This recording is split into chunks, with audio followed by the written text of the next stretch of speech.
we make up our lives as we go along, and we then look at it in reverse and try and build a story around it which makes sense to us and hopefully to others as well, or to others and hopefully to us. But having said that, I think just I wanted to expound on two of those points that I spoke to you when we spoke on the phone, which is मतलब मेरी मैं तो एक कारोबार की बात है दूसरे से आती है तो the idea that the idea of creative confidence is essential, I think, and can only come from the arts, where you need to be an artist. You know, so many of us, particularly unfortunate engineers like myself, will tell ourselves, you know, I'm not a creative person, I can't paint, I can't dance, I can't do anything, so I'm not a creative person, which is this horrible idea that we put into children's heads. And an arts program which is low stakes and low light touch allows children to play with color, play with sounds, and build that into some kind of confidence where growing up they're going to be producers and not consumers only. And eventually that leads to a more innovative society and hopefully, just better economics. But the second, which I think is more important, is that the arts allows you to build lens to life, which is sort of what my journey has been evolving on around there, which involves aesthetics, and once it comes into you, it's actually magnetic. Like I look at this font, or the color of this, or this shape of this bottle, and why is it so interesting, that question? And it creates a space within you, which is extremely private, but people here who've seen the Shawshank Redemption, the film based in prison, if you have it, go see it, it's a great film. He speaks about even in the darkest of times, it creates a space within you which no one can touch, and gives you that lens to life. So I feel those are the two insights, and that guides me on my journey. More education part to that, and I really hope it's in every school curriculum in the country. Saskia, if I could interview you, as a renowned performer in Western classical tradition, in the Indian tradition, as a performer, you say great to being an educator, Sangeet for all. Share us, how has that education process of yours, how is that reached out? Is it high octave chorus? Are they soft whispers? What is the peaks and lows in terms of when you're trying to bring in something in a monolith culture, syllabus culture? How did that go? Excellent question. Yes, the one musician doesn't know how the mic works. So, thank you, Salma. Thank you, teamwork. Thank you for having me here today in this extremely distinguished panel as well. Music education. I'll just give you a small example. I was performing at Quadio for the students at the music faculty, and I had to talk with the PhD students afterwards. And I asked them, what would you like to do after you finish your studies? And they would perform. So I asked, will that happen? Because you need to reality check the things as well. And they all full confidence said no. So I asked them, what will you do? And they all said, we will teach music in schools. My next question was, what are you doing right now to hone those skills? And there was no answer. They had never thought of the separate professions of being a performing artist and being an arts educator. And these are two complete different qualifications. The fact that I have been lucky to be born in a family of music and be practicing, and indeed, like you so beautifully said, see the world through the lens of art. Not everyone has that, indeed. In music education, the most example is where music teachers say, okay, these children are talented. The problem of talent in arts education is huge. Because before we become a performing art, it should be a completely low-stake sharing art. It's a beautiful idea in policy, but now let's get around the table. What do we need to do? What is the material we need to make this happen? And that grassroots OUTE, I have been walking since 2014. First through the Shubhamla and SASKIA RAO Foundation. My husband, Pandit Shubhamla Rao, has been trained in the traditional Guru Shishya Parampara, and through his Guru, Ratna Ravi Shankar, I learned from Pandit Haruprasad Chaurasia. So to bring together these systems of deep, immersive training in Indian classical music to the education system. The unfortunate thing is, because we don't give the music teachers the tools of how to teach music, the resources, fun books we've created, patented instruments. We needed to learn how to run this as an organization, and I can use all of your help here, definitely. We'll visit that. But the basis in arts education, the core values, what are we looking at? Not music entertainment. That's not education. I always hear from principals, standing on the stage and performing. Who cares? What I am happy with is the feedback we get from a 5-year-old. I want to sing loud I love because it's early morning. So I'll leave it at that without the rest of it. Thank you. Thank you to all of you all for sharing your insights and for the audiences to understand your work. I would urge you all to read their detailed profiles. What I gave was a brief introduction, but there's a huge body of work. What we do now is we go into the second segment, and before I open into the closing remarks, I'll invite questions from you all. So do keep your questions that are brief, and you can engage with the panelists. Yes, I have a question. Can we come back to it, sir? The second segment. So Vikram, let me bring you in because you worked here with. So this is a segment where we look at takeaways, policy. You worked with the Delhi schools, right? You were in a part of the rollout curriculum. And there has been a set of the understanding has been that it has reached down. It has gone into an assimilative way. It's not prescriptive. Share us that journey of how did it roll out in the Delhi schools? What was your role? You actually created a school first, right? So do share that. Thank you. So yeah, I'm divided into 2 parts. The first is my personal journey of running a school, where there was no art program per se, and it's a school in a low-income community, so children don't have opportunities to explore it on their own either. And what we did was, for grades 7, 8, and 9, we came up with a program where once a week they would choose between theatre, classical singing, fine art, and Mridangam and Kalindra. So these were the 6 things on offer. They would, in the first 2 weeks of school, try out each one. And over the course of the year, about 30 sessions, they would have facilitators come and teach them. And the results were magical. Over 3 years, they would do this program, and by 9th grade, they really, and they would change it often. They wouldn't want to stay based on where my friends are and what happens with the teacher and so on.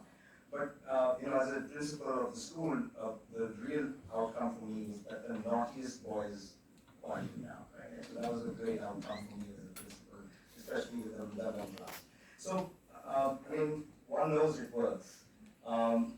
And then at a systemic level, what we saw in Delhi, and in Delhi, I must admit that the arts program right now is still very nascent, or it's very functional, I think. But what Saskia said, I think is really critical, which is there's a difference between being a good artist and being a good art teacher, right? And that is critical. And those are skills that can be learned. an artist can do to be a good art teacher? How do you bring down the stakes of art in the classroom, which is the real challenge at stake. How do you maintain quality and those kind of ideas? I think the biggest shift in Delhi government schools that I was able to see is that the communication of intent from the education minister or everyone in the department, and those of you who haven't been, there are two and now three schools for the performing and visual arts in Delhi. These are government schools which are exclusively, from 9th grade to 12th grade, they cater only for the arts disciplines. So kids go into that and they're essentially given academic credit for engaging with the arts. And they do a minimal pure academic work so that they get their 12th degree, but they are starting to immerse themselves in various art forms, what I spoke about in my individual efforts. And the results are astounding.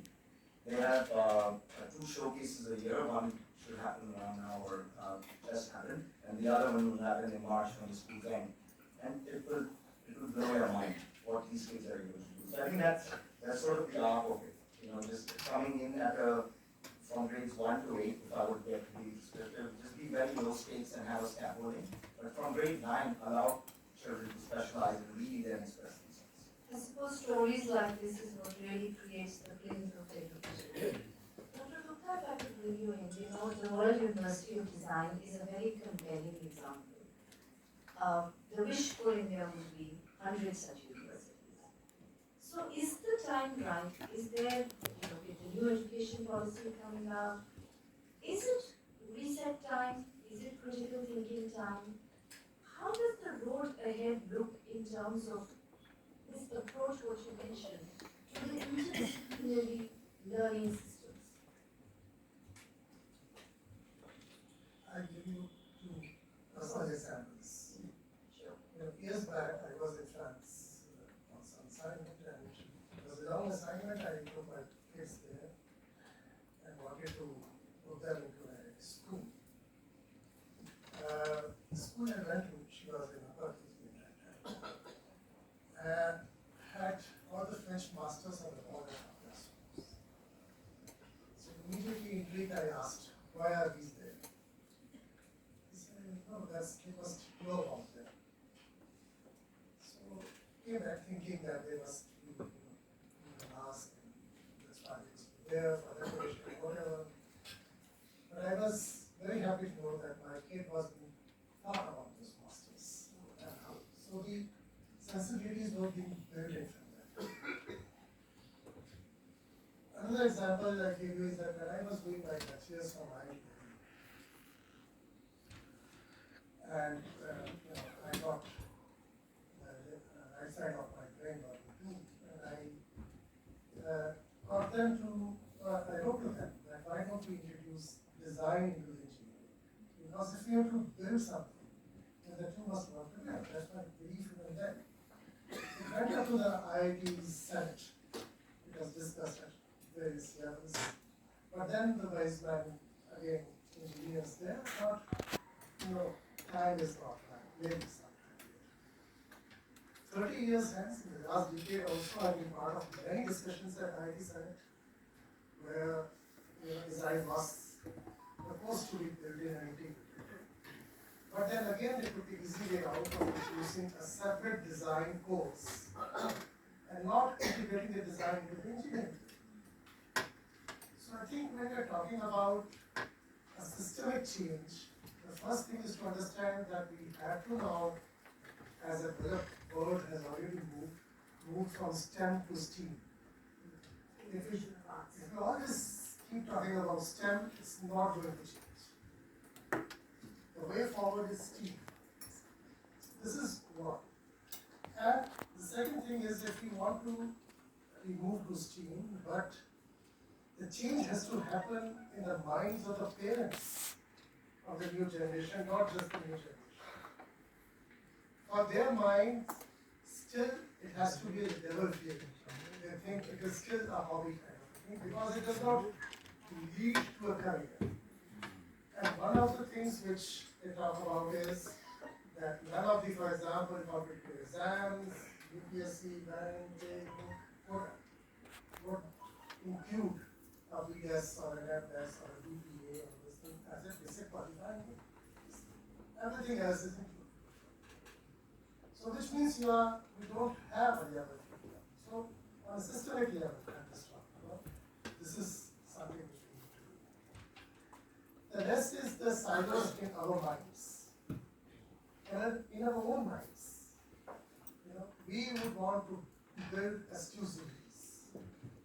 So if you are a dance school, we had 3 speakers and they are all underlining this point, which are talked about art and management.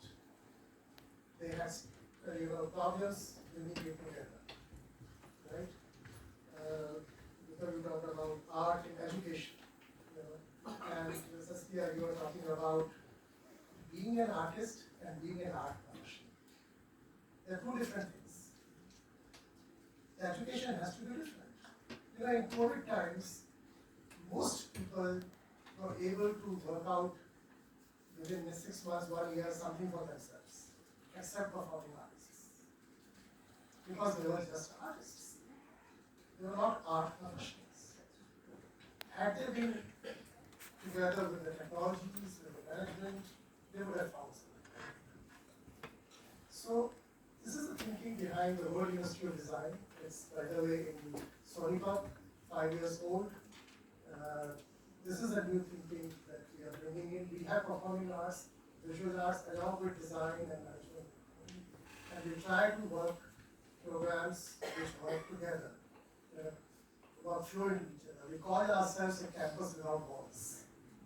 It's a, I do that. I do think that policy needs to take into the distinction, and from the educational stakeholders' perspective, they have the 3 C's to deal with. The customer is the school, the consumer is the child, and the other C is the client, is the parent who practices it. So it is a question of trying to bring these 3 into a sustainable. But thank you for your thoughts, and I hope that emerges as an important takeaway. Pooja, building into what Mr. Putla said, is your role with the fact that post-COVID, this wonderful program that you are bringing out, you're looking for it to come in a different avatar, right? It is not something which should elevate, like a tide, it should be there. The educational tide on this cannot be there. So give us a few points on why it was stopped, 1, and 2, how do you see its resurgence, so you could probably bring in the problems that you like with. Thank you so much, Dr. What you said is absolutely true. We all live in silos, and it's really important to kind of break those silos.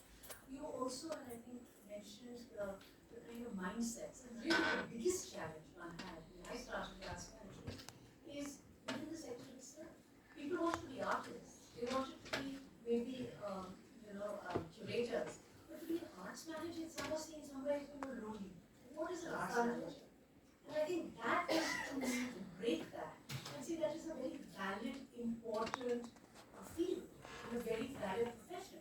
I mean, all over the world, the people who really run big programs and big museums actually the arts managers. They're not just the curators. In fact, the curators work under the managers. The people who work across building international collaboration is the arts manager. It is not the artist who does it, who performs. So it's really a very important position. So I think that was first, clearly, the biggest challenge I had was to get people to accept and call themselves arts managers. People didn't want to do that. They said, okay, this was like administration career, not okay. The second, once we broke that, that was fine, and now people actually feel they learned a lot, they got a lot out of it. I think after COVID, we had to stop this very long program, which was a very expensive program. And we also realized as, that one, we need to have more people to train and teach arts management. It's not, as Saskia rightly said, an artist can't suddenly say, okay, I know how to run everything. We need people who understand how to treat management of the arts very separately from business management. And one of the reasons that, when OPGN tried to put an arts management program into a business management school in Gurgaon failed was went into a business management school. It actually needs to be housed in the humanities, preferably in an arts organization.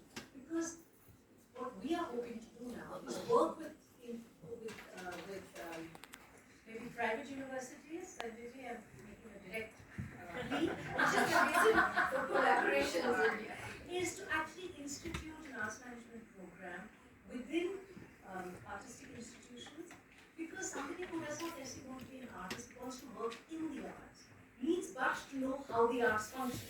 You cannot go out and say, I'm going to be a manager for performing arts, when you don't know how it really functions, what happens behind the scenes, what happens, to be able to actually be that person who is very sensitive to the artist, and is that bridge to make sure everything happens continuously, right? For the artist, always for the artist. If you don't know how what the arts and what it is, you can't do that.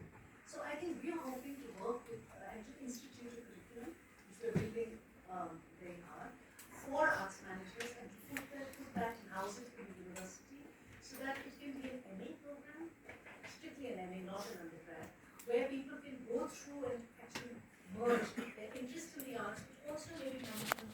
So when they step out, they can choose a variety of careers. Also today, the infrastructure and the for the arts may not be great, but there is, at least in the visual arts, there's a lot more happening. Auction houses, I'm talking about say in the last 20 years. Auction houses, festivals, big private museums and galleries all over India. You take the Bihar, you live in small towns as well as big towns. And I think what we need, and I'm sure if I spoke to Sanjay or anybody who's running a space, who's always looking for that person who can run things well, who's sensitive to the arts, knows how to get stuff done. Okay, I've got a dictate of time, so I need to move. But I do hear your voice in this, and this age-old debate of straddling creativity and commerce, that has to be clear in our mind. It can't be, again, as I said, the either or. I'm going to, just give me 1 second. I'm going to, as a co-curator, I'm going to request you, I have 4 panelists, so do give me an extra 7 minutes, right? Please, I'm requesting you. And we started late. Done. Dr. Can I come back to you after bringing Saskia? I mean, so Saskia, you were speaking about arts education, music education in school. There is the Guru Shishya Parampara, as well as trying to take it to a larger cohort. You want to take a deep dive into that part that got trumpeted in the first part? That would be lovely. Our program, the program I created, Sangeet for All, is a music education program that starts at age 2. It has the resources for children from 2 up to grade 12. From grade 12, they start building a portfolio if they want to go into the professional field. I can help you maybe a little in that part as well. We have a teacher training, we have the resources, everything is there. We've worked with schools like Shivnadar, we work with Massachusetts Arts Council, because Indian classical music-based curriculum is what this is. It's not only, that doesn't mean that it's only Indian classical music. It means how do we build a voice from age 2 onwards. If we do an exercise of just singing, I can improve all your voices like in 30 seconds. Children don't learn this in school. This is not singing a raga, it's not complex, it's music foundation. Like you grew up, your mom was one of the most famous sarod players of India, and music was a playful immersion. We don't give that to children. So it's great starting at grade 9, 10, 11, 12, but we need to start really at age 2. We need to bring it everywhere. It doesn't need to be expensive. Unfortunately, schools now make really big investments in keyboards, in foreign music instruction programs, which is a completely different thing from music education. Learning to play the piano doesn't mean that you benefit necessarily from music. it's an individual choice that the parent can make for their child. But in the classroom, 40 children in India need to be able to play music at the same time. It requires different approaches. So we have done that a lot. Challenges, yeah, they were already mentioned, the need mindset, where we often go more for music entertainment than music education, which is unfortunate. Also, yeah, sitting here as a non-Indian in the panel, I'm aware of that. But Indian classical music has so many lessons to learn teach all over the world. The way of teaching rhythm, the way of teaching melody. We've created these musical instruments where a 3-year-old can just self-discover the different ragas. That's a huge body of work, you know, to demystify things which were so mystified and the exclusivity of art. Dr. Bhai wanted to say something.